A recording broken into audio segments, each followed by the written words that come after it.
Hi, everyone. I'm here with Dr. Golsen, who's one of our national dental trainers. Thank you so much for joining us, Dr. Golsen. Thank you for having me. Yeah.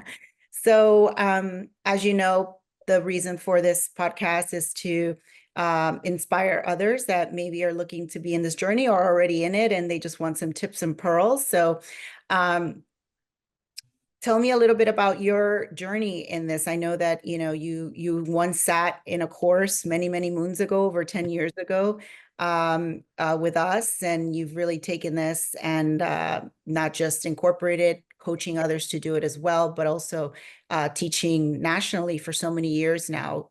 Tell me about your journey. Well, my journey began probably about 2010 and became interested in learning a little bit about Botox and how it could be implemented in dentistry and the benefits of it both cosmetically and therapeutically.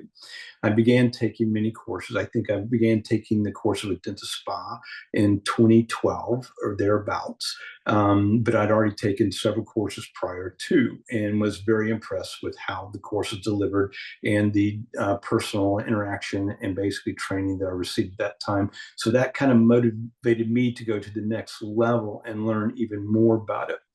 And I had a family cosmetic practice for 25 years, which we did implement this in the practice, both at different levels, cosmetically as well as therapeutically, and also involved in reconstruction, restorative dentistry. Awesome. So you were definitely implementing it right at the beginning of the curve when dentists started doing this, because I myself started conducting courses in 2006, which was right at the beginning. And so yeah, so you were already playing around with it. So I know while you love the cosmetic aspect, I know one of your expertise that you really have come around and really even, I know you complimented the program, but you have now been a part of what's made the program even better. And so we try to grow, and you've been a big part of that growth with your protocols and how you've been able to really take something that TMD, for example, is a huge component, TMD treatment. Tell us a little bit about, the impact, aside from, because a lot of people think of Botox and fillers just cosmetically, and now everybody understands there's a TMD masseters, but tell us like a little bit more about how that can play into how much it plays into dentistry and what it can do. It is a modality that facilitates a workflow to achieve outcomes in restorative dentistry that without will have challenges. So it is a modality once employed that it can actually enhance the workflow for both the doctor and the patient as well during the transition of reconstruction.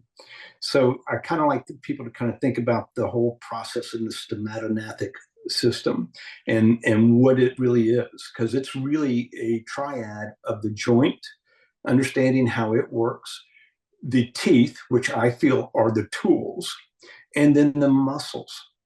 And without all having harmony within them, within the stomatognathic process, you'll have parafunctional activity and less predictable outcomes.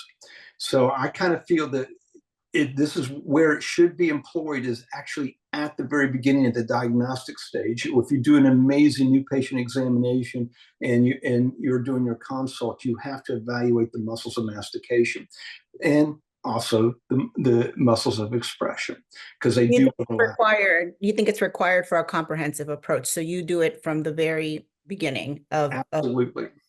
Everything needs to be up front and in the process, and at least in consideration in management of the patient. You got to remember why they're there, and especially let's kind of isolate this to reconstruction, restorative dentistry.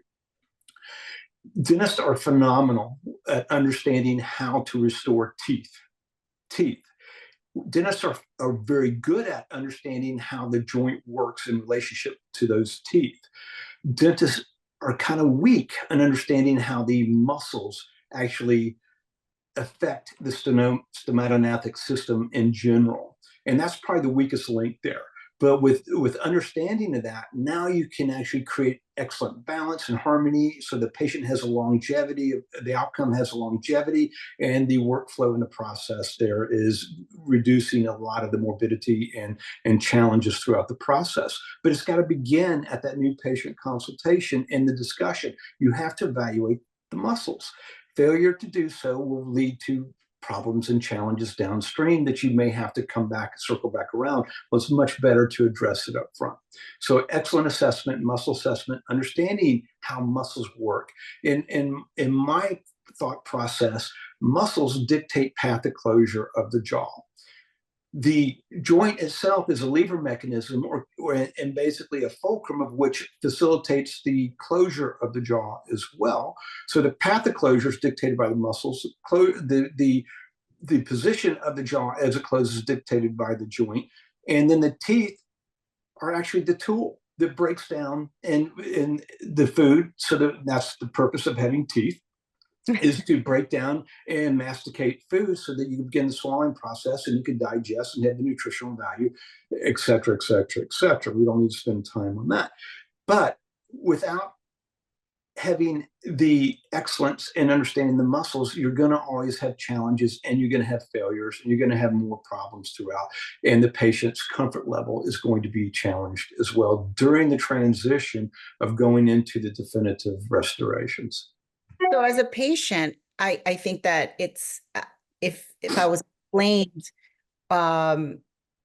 therapeutically and the muscles related to my work, that's kind of an easier thing for dentists to present. But one of the biggest challenges sometimes that dentists have is implementing it when they are trying to do it cosmetically, right? Like they don't know how to quite make it. What would your suggestion be? Because obviously from the therapeutic side, it's easy to explain to somebody, listen, your work is going to have a better outcome if we start here, if we prep it with this, right? But cosmetically, what is your suggestion for on that end of it? As far as implementing Botox cosmetic into a practice, or neuromodulars for cosmetic, or anything that's just not related necessarily, or both.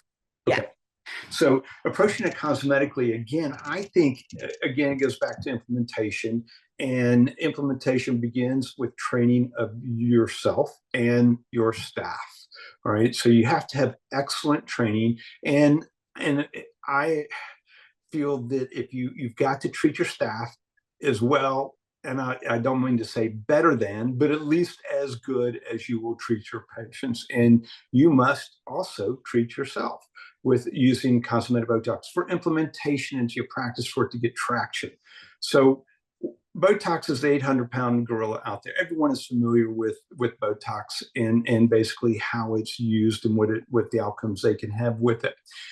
To present it to a patient, you need a permission statement. And that permission statement, I feel, as far as on the dental side, because we're not heavy in the marketing, and we got to be kind of careful, basically stepping on toes and turfs of other specialists that are providing the service and have been for a long time. We're kind of new to the space.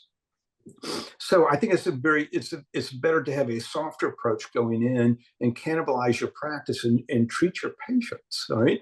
But again, treat yourself, treat your staff, and make sure that you're walking the walk, and make sure you have the appropriate proctor training. But getting that permission statement is done very subtly. And one way to do it is to basically, again, treating your hygienist. Your hygienist has a great opportunity to communicate and convey to the patient throughout their cleaning process or whatever else the hygienist is doing, an education process. And if you have a basically opportunity for that patient to see your actual treatment, then it creates an opportunity to get that permission statement. And once that has happened, then the hygienist says, yes, well, the doctor's treating me, and this is my before and after, and they pop up the image right there. I think a great way to do that is to have either email, so the patient has been exposed to the fact that you guys are applying this value-added service and implementing it into your practice. Like make it their idea, like tabletops, like things that they can be like, oh, okay. That they're not forced to receive, but they will pick up subliminally, they will pick up unconsciously, And and like you said, the staff getting it done and maybe having their before and after somewhere lying around. So it's like, oh, because they have those relationships, right, with these you know, people in your office. Yeah. I think the perfect thing to do is have before and afters right at the foot of the chair on the wall. So when the patient is sitting up waiting for the doctor to come in do the exam, Just they flip cannot it. see it. Yeah. Yeah. And Yeah. That's it's not in their face. It's not a big thing saying, hey, you get your Botox here today. It's more, this is what we can offer. And this, yeah. So injectables in dentistry has grown tremendously since you got into it. And there's a reason why, right? As you know, this is stepped out of dermatology and plastic surgery offices way out. It's like anybody that can do it with an MD or a DO, from foot doctors to gyno to family practice. I just had my family practice doctor close her office and now she's going straight into aesthetics. But there is a little bit of more of a challenge for those practices, right? They're in a different position. Tell me what you think are 2 to 3 of the top things that position dentists that give them a competitive advantage in this the, field. Why it has grown so much as it has, because it really yeah. has. And dentistry, it's really the dental advantage. The dental advantage is our ability to understand symmetry, beauty, aesthetics. It's a gift for us to be dentists, and we understand proportions. We also, that's first. Second is that we have this amazing ability to give a painless injection. And we give more injections than any other profession. And we do it and achieve a predictable outcome each and every time. And we're doing this in the deepest, darkest place in the head neck area. And so it's easy transition to bring it out to where you can actually see where you're placing the needle and your understanding of the anatomy. Right? And let's caveat into the third is that we have an amazing understanding, excellence of head and neck anatomy, which is paramount for successful outcomes. We understand how muscles work, what they do, and we know how to treatment plan, diagnose, and treat the patient with predictable outcomes. You said anatomy. How important is, would you recommend, they say anatomy plays probably the biggest role in understanding things clinically when it comes to muscles and being able to do safe filler injections. You co-host alongside with Dr. Terry Alford a cadaver workshop. How important do you think those are to feeling to safety? I think it's what I would consider a great learning opportunity and a refresher, and we all need that. It is Dentistry is lifelong learning. You cannot learn it once and be done, and we can provide that opportunity to basically refresh your knowledge of the anatomy, where the blood vessels are, where the muscles are, how thick is the skin, and what do we have to take in consideration when we're giving injections, what we've got to be careful of, and what we've got to definitely avoid, because to have the best outcomes is understanding what you need to avoid. Botox does an amazing job, and if you just have an excellent technique, and that's what dentists have, typically we are detailed and technical enough that we can provide amazing outcomes with our knowledge and experience with the anatomy. What have you seen with doctors that are implementing Botox and fillers? Yes, it generates a certain amount of money. It's not comparable to a lot of things in dentistry, but what do you think happens from your experience and being in different offices and working with different people? Do you feel like that injectables also contributes to the growth in dental cases? Is it like, Absolutely, and it crosses the other direction. And I think the practice that implements neuromodulators, first of all, has a higher revenue and a higher level of profitability. I look at Botox and look at other treatments in the similar category that drives aesthetics as well as function, and it allows a practice to provide a value added service, right? And it's a value added revenue stream. so when a dentist comes out of the a course, they're excited. What do you think is like the most important thing that they do right away? I tell my dentists that I'm training that the first thing they need to do on their way home is to write down a strategy on how they're going to implement and train their staff. If you don't have it written down, it will not happen. If you don't train your staff, it will not get traction and you'll be treating your friends and family, which is fine. All right, that's fine if that's what you want to do, but you have a lost opportunity to implement this value added service. And the sooner you get treating your staff, yourself, your family, your friends, your patients, the shorter that learning curve will be. And then they will gain traction.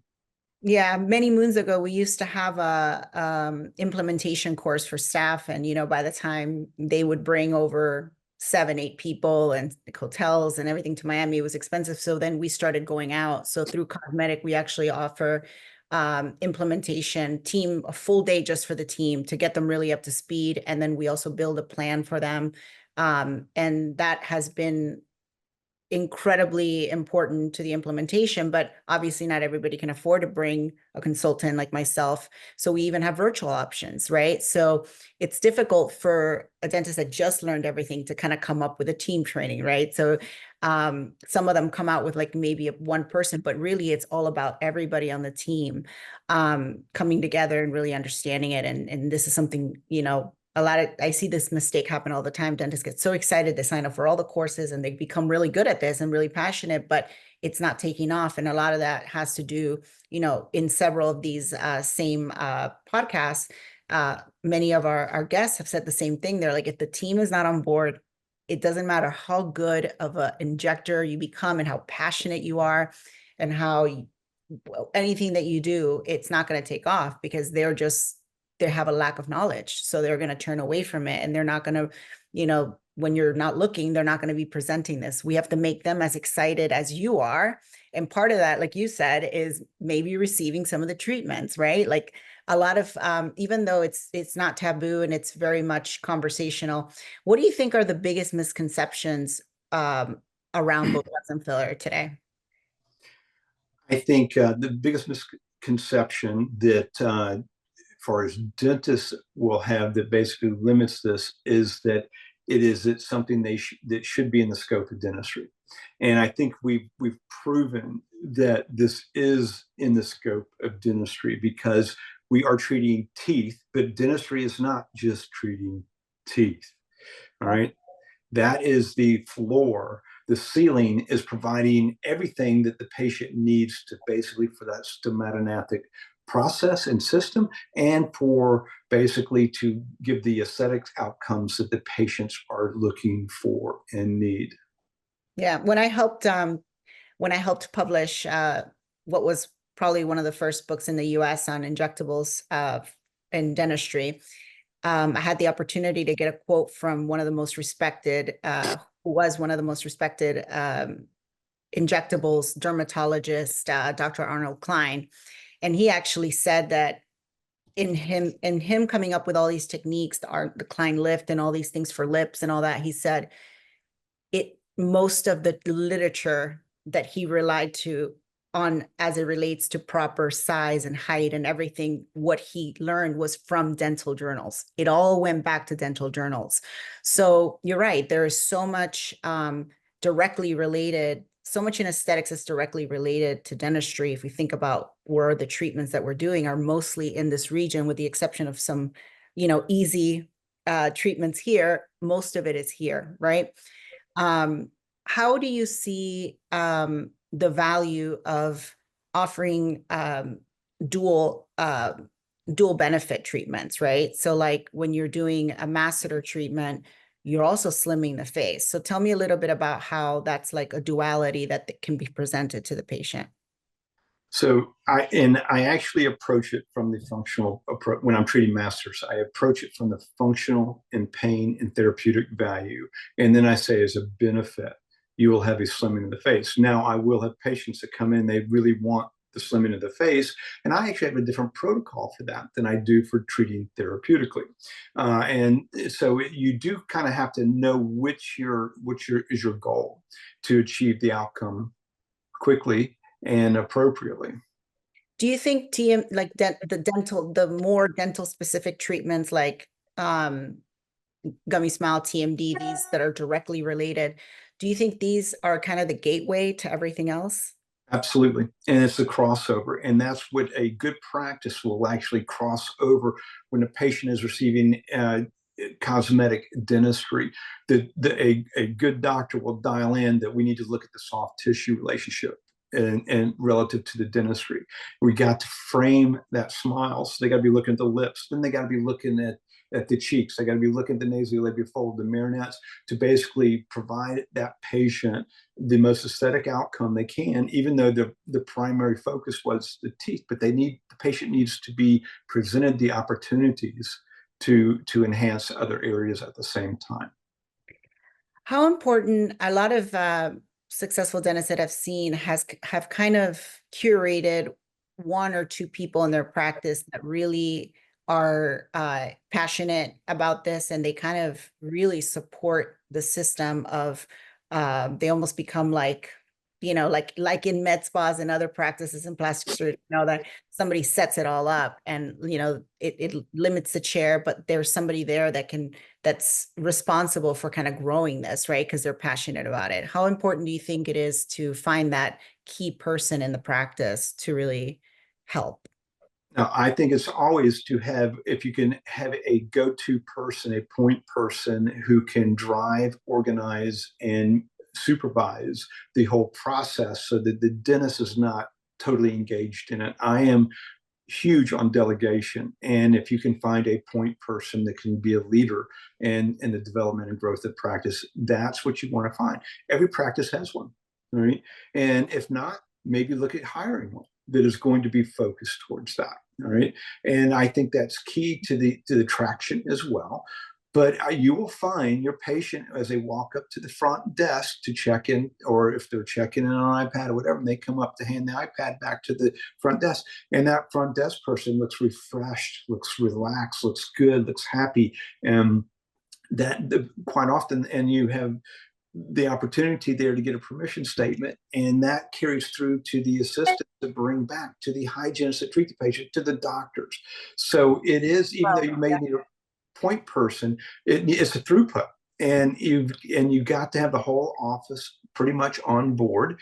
And I know I'm not one that's going to say you need to basically replace a person that may not be on board. But you really need as many people as you possibly can to be on board to get traction implementation. One of the biggest things that I hear from people, because we're focused on obviously patient care. We're focused on, okay, I get to bring in more revenue. But then there's also quality of life. And I think that for a lot of dentists, we see, as you know, in our courses for many, many years, we see them all from dentists that are just getting out of dental school to the ones that are looking to revamp their practice. They're tired of doing the same thing they've done for 20, 30 years. And it adds like this new response from patients. Tell me a little bit about what that does, how the environment sometimes can be even changed in a practice with these treatments. It changes the practice itself. It changes the patients in the practice and the staff. Having new value-added services implemented appropriately and correctly and strategically keeps that practice fresh and on the cutting edge, so to speak, or on the edge of technology and services, which patients like to have. They do not necessarily want to go and have the same procedure over and over. They're going to search it. They're going to search it out at other places. So why should you not provide this? Not only is it burnout is one of the biggest concerns we as dentists we have. When you're doing the same MO on tooth number 18 100 times a year, you're doing 500-700 crowns a year. It gets mundane, routine, and not inspirational. When you start entering value-added services into the system of your practice, your staff get happy, they get refreshed, they get excited. And then when you do it, you're excited, and your excitement translates to the patient's excitement. And so you should have, every practice should have a strategy on implementation. I sometimes see doctors that get a little too ADD with it, and they try to implement 4 or 5 things in 1 year, and nothing gets traction.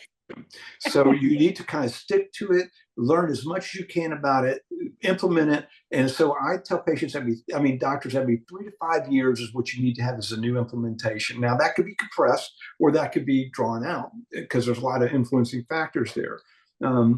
Yeah, like some things have a bigger learning curve than others and all that. But that'll improve quality of life for the everybody throughput, from the doctor to the staff and to the patients. Specifically with something like Botox and fillers, it's in very high demand because let's face it, everybody wants to look a little refreshed. Everybody wants to get out of pain if it's dealing with therapeutics. So it's something that, I've heard many, many times over and over again. It's like sometimes patients just don't have the same appreciation. Like they go in and have a major surgery in their mouth, or they have these incredible veneers and they're happy about it, or, but it's like whenever you're able to do something with aging, with pain, like they're like, now you're their God, right? And there's so much gratitude. I've heard it so many times, like the simple thing that I did, like lift their corners and like a little bit, but I did far more invasive things, but that's just like what's expected, where now they feel like they've given something that is there's just so much more gratitude about it, and it feels good, and it creates that like, okay, I'm wanted for more. Like I'm it's a new energy in the practice. It's you start to have your fans, right? You start to have these people that are like, I won't go anywhere else, even our trainers have it, like I have to hear all the time, you have your, from our model patient fans, like you have people that are like, please put me with Dr. Golsen, they're waiting to come to you, but that happens on a much bigger volume for dentists at a practice with these patients that have been coming to them for years. And even though we've seen this grow so much, there's still so many patients that would like to look refreshed, but aren't quite comfortable going outside. So tell me a little bit about that trust factor. And you talked about it in the beginning about the conservative approach, because most patients don't want to look overdone. And that's actually their biggest concern, is looking overdone. And when they're in a dental office where things should be offered in a more conservative and a more in that kind of approach, if they're presented with that, they're probably going to be more apt to, to taking advantage of looking better and getting refreshed, right? Absolutely. Yeah. Go ahead. Were you going to say something? Well, I just think it's, again, it goes back to the implementation and what I call cannibalization of your practice. If you have 500 active patients in your practice, you have more patients than you could probably manage if you were providing a proper treatment and have great outcomes. And that's what you've got to be focused on, is the patient's interpretation of the outcome as well as your interpretation of the outcome. But if you have 500 patients, that's pretty much all you're going to need. And you're going to be busy doing facial aesthetics, doing fillers, doing Botox. And you've got to come up with a strategy on how you're going to implement that into your practice so that you have an opportunity to still be a dentist. If you want to be a med spa or a dental spa, great. That's awesome if that's what you want, but that's going to be a different business model. So I've seen a lot of dentists that are very busy. Maybe they're like a specialist they do a lot of implants or whatnot, but they don't want to miss out on the opportunity to have that in their practice. So they come, they learn, they're maybe not the one that's going to do most of this. And they have somebody come in, one of their associates, they'll hire somebody that's really good at this, like have this scenario happen a lot, or maybe it's a husband and wife and the wife takes on more of this. And, there's so many different, when we talk about implementation, there is so many ways to, I have pediatric dentists that are servicing the moms in one set. I mean, there is endless amounts of, and of course, ortho, that's a huge, so, when I think about this, I've seen this implemented in so many ways. There's no really wrong way to do it. It's just about knowing your strategy and knowing what you're going to position yourself to do. Tell me, how many patients do dentists typically have per week? At Well, 100? I mean, it depends on the practice, because you're going to have your micro practice that Give may me an only see. average. The average practice, how many? I'm not sure I have that not working knowledge, but practices I work with to be one doctor, one hygienist, to five doctors and 10 hygienists. All right. And so depending on that, the model of that practice and what their outcomes, it can still be implemented at all levels and anything in between. So I typically, if that's a one doctor, one hygienist practice, it's going to be the doctor providing the service typically. All right. And so they have to basically feel where it's comfortable for them, because they don't want to give up their ability to produce revenue from their dentistry. But Right. this is an easy thing. Once you have systems and you incorporate the team and you train the team, and they do 70, 80% of all the work. All right. Now, Exactly. same thing when you get into the bigger practices, almost the same concept, because these practices now you may have more opportunity to have different doctors, and or even like in Arizona, having hygienists providing this service and this care, which is to me amazing. And I wish it was universal, that all of the states had that Well, same. it's going. I mean, there's 4 states. Arizona, it's still a little vague, but there's no and no yes. But Vodex has recommended that they do, and it's supposed to be official as of this quarter. However, like when dentists started, when there was no legality about yes or no, it was okay to do it as long as you can get insured, and as long as they're working like a hygienist, as long as they're in a dental practice underneath dentist, it's assumed that it's like kind of up to, the dentist, but they haven't, everything that's been coming through has from both sides. And I have the literature says that they propose that it be allowed as long as they take a reputable ADA course and they're working under a dentist. And so, yeah, that's exciting, because then everything, and that's why dentists that are already positioning their hygienist to, like, or somebody in like their hygienist, one of their hygienists, to take this to, like, basically for them to just come in and do the treatment, correct some treatment planning. They're already positioning so the one day that their state allows it, she can take over. They don't even need to have an associate doctor do it. I just think that any dentist that would restrict that when they have that opportunity and this goes through the regular would be making a huge mistake. Is that we've got to focus. You can only have certain areas of excellence, and you can't be a jack of all trades. And you can't. So you got to also focus on procedures that you do at a level of excellence better than anybody in your community, so you can differentiate yourself. And I actually hear that quite a bit. There's dentists that register and they're like, hey, Anna, Jason, Jessica, I'm not going to be the one doing it, but I want this in my practice. I'm coming here to learn it. And then I will find within my practice the right associate, or hire the right associate to come on board and do it. Because you have to understand also what's going on in your practice. You can't just bring it in and not know what's happening in your practice. You have to at least have some level of understanding, and maybe dabble as needed. Maybe you needed it for your big implant case or whatnot, but the cosmetics and all the everyday and the time consuming is happening from somebody else that you brought in or that you curated. We even have some of our dentists that trained many, many moons ago. They have their kids who are now dentists, and they're sending them out for training, So there's Yeah, so many I know this. Yeah. the reason why I asked you, and the average, because we've had to do this homework, is around 100 patients a week that Yeah. that dentists see. That's an average practice. What do you think is a successful number in conversion? So if we have 100 patients and somebody started their Botox and fillers in their practice, they took their course, they're trying to get going, they're training their team. What would you say is a good number of conversion from dental patients per week to aesthetics? So I don't know if I have an exact number. I can kind of throw some out there, but I just think that the process needs to begin, maybe start off with one or two a week. All right. Sometimes you can have different strategies where you isolate a time on the schedule that you're only doing facial settings. All right.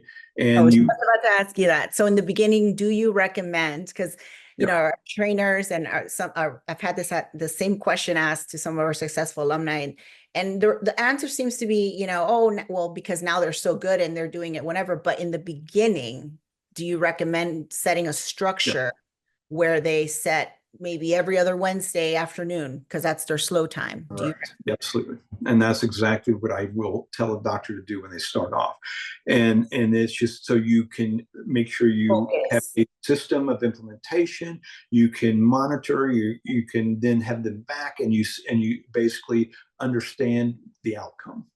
Once you become proficient and you can anticipate the outcome by just looking and knowing exactly how to treat them, now you can integrate that into on a daily basis in between your patients if you have the supportive staff that does most of the work for you.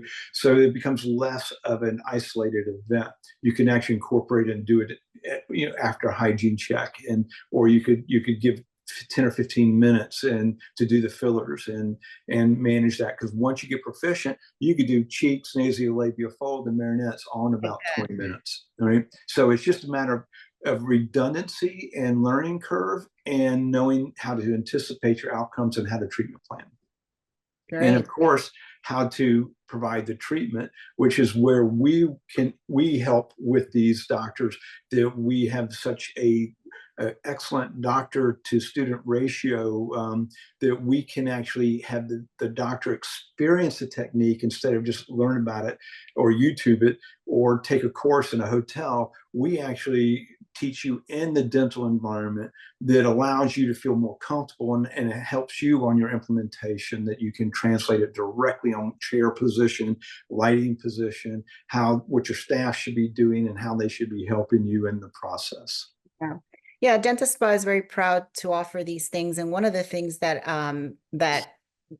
today is very clear is that we are probably the only now standing academy that is designed for dentists, right? So there was only a few dental academies, and those have now allowed all specialties to sit in the room. And I think that kind of, for a lot of dentists, especially in their first course, it kind of it doesn't come off as curated for them, right? Somehow, if you're in an audience of so many, you can't really concentrate on the parts that are going to be specific to dentistry and how that's going to differentiate the practice. And I think that's something that it's been hard for us to not sell out, because obviously, we want to it's hard to say no, but that's why we have a sister academy that takes care of nurses and MDs. Because we're trying to create that environment in Dentist Spa where, they are learning from experts in dentistry with injectables like you and our other dental trainers. And also, we also always have medical, because together, and most of our medical, as you know, have been with us for so many years, that they themselves say we've learned so much from the dental, right? It's not just the fact that our dental trainers have learned a lot from the medicals, that they're learning from each other and coming together and really being able to pass on that knowledge to our students. So, and that's a huge value. Huge. So Any takeaways, anything that you want to, if, for those that are maybe in the audience that are thinking about getting started, what would you recommend to them? I think that they have to stretch out of their comfort zone and learn. And then once you have learned the proper implementation technique and how to provide this service as value-added service, it will become routine enough and you will create more value with your patients and your practice. So step out of your comfort zone, but come in serious and be thinking out through your training how you're going to implement this into your practice. I don't want to belittle the process and say, hey, this is really easy, but for dentists, this is really easy. Yeah. Yep. And then, and I have model patients that have gone to med spas, and they'll come and this is like a course setting with new people. And they're like, I've never received such comfortable injections. I've never had somebody really look, and that's the beauty, is that meticulous way that dentists look at things translates so beautifully to aesthetics, because they're not taken care of like that in other places. It's just like, let's get it done and it's done. And but dentists want to like not hurt the patient. They want to make sure everything is so symmetrical and so they can look at it. And so it's just training the eye to take it from inside to outside, right? That is absolutely correct. And one last question. So what do you think are the biggest mistakes that kind of prevent dentists from succeeding? Like what would you say don't do? Well, I think the first of all, you got to cross over the hurdle. So the first 2 weeks you get back from taking a course, you have to be treating patients, your staff, friends, family, patients. If you Don't let it fall off, because basically. it will drop off and you will lose it very quickly. So implementation, as soon as you get back, having that strategy, you got to be motivated to get going. Now, And are they charging their, so that one of the biggest mistakes is that they get so excited that they start offering free treatments to family and friends and all that. Is that a mistake? big mistake. Now, if you build it into your business model and you're going to do that, great. There's a lot of really cool ways you can do that, which I'm sure you can help with. But I will tell every doctor I'm training and hygienist I'm training is that this costs the practice money to basically acquire the product. So the staff member, family, friend does need to at least cover that cost. Which is minimal, right? Compared to what they would pay seven outside. dollars a unit is, or 350 for a syringe. You just cover the cost. All right, and you can work that out in a lot of different ways. So the staff member may not be writing you a check, or paying for it. You can actually use it in the bonus system, which again, that's going to be your area of excellence, and it will provide, and it actually creates value, because if a staff member gets something for free, they may not value it as much as if they have to also engage in the process and appreciate what they're being. How much do you suggest that a lot of dentists use that as an incentive strategy? So they set up goals, right? Like, okay, we Yep. want to reach in this quarter, we want to have, or this month, we want to have this much sold in facial aesthetics. Would you recommend that, preferably that the incentive or the bonus be a treatment rather than money back? Well, I think so. I think that I think there's a lot of research out there, and it's changing. And I'm not sure exactly where the world is now with that, but most staff value time off or a service being provided than actually the monetary. So they would rather have a service or something that's going to create value for them, or a little bit change of what they, other than just receiving the dollars. All right. Right. So Exactly. I think that's a great way, but it's got to be isolated to the aesthetic goals being reached for aesthetic treatments, meaning Botox and fillers and other modalities you may employ, microneedling, all the way through PRP, PRF, and all these other excellent services as well. But that's where you got to see that growth within the practice. There, then you reward. Automatically they'll start it once you build your little family base of Botox and fillers. They're going to expect more PRF, and so you can kind of build naturally from that, so that's always exciting as well. Yeah. I'm going to give you one more question because I have to ask it. Give me one so that people can kind of get a sense of an actual case. Give me an example of just one case where Botox had a tremendous impact that you were a part of. And I actually saw this patient yesterday. Oh, And this is a gentleman I have known in dentistry for 35, 40 years. And I remember back probably around as I was learning about Botox and implemented therapeutically, that I had mentioned to him. He's in the dental sector. And I remember mentioning to him and saying, Brian, man, you're clenching your teeth all the time. And I really, really feel we can do something about that to help. And his response was, I have no pain, and I really am not really aware of what I'm doing. And he would kind of go, oh, yeah, yeah. Well, I I kept on him enough, very softly, not to aggravate him, but I would say, "Hey, when you're ready, when you're ready, when you're ready."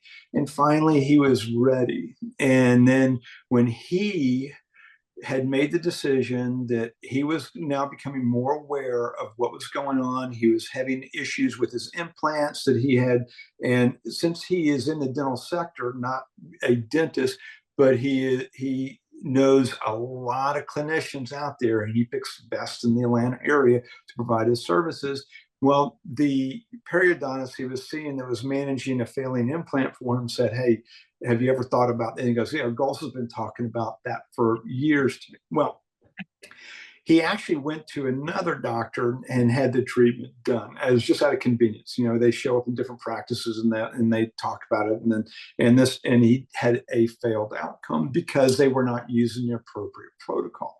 All right. He goes, it didn't do anything. It wasn't helpful. I just didn't really notice anything at all. And I said, well, give me a try. And using the particular protocol that I like to use, and I explained to him, educated him, because for a patient to have a successful outcome with anything therapeutically, they have to understand there's going to be behavioral modification in there. They've got to change behavior, habitual patterns that they have. They've got to basically stop clenching their teeth and understand why they're clenching their teeth and creating these problems. And so I started treating him a year ago. And so this gentleman presented with temporalis that were huge. His coronoid process was elongated because of the amount of contraction of the temporalis. His masses were huge. And he goes, I had no pain, but now I'm understanding I'm clenching my teeth all the time. Yeah. And I'm having problems. And I said, let's do it. Let's get in there and do it.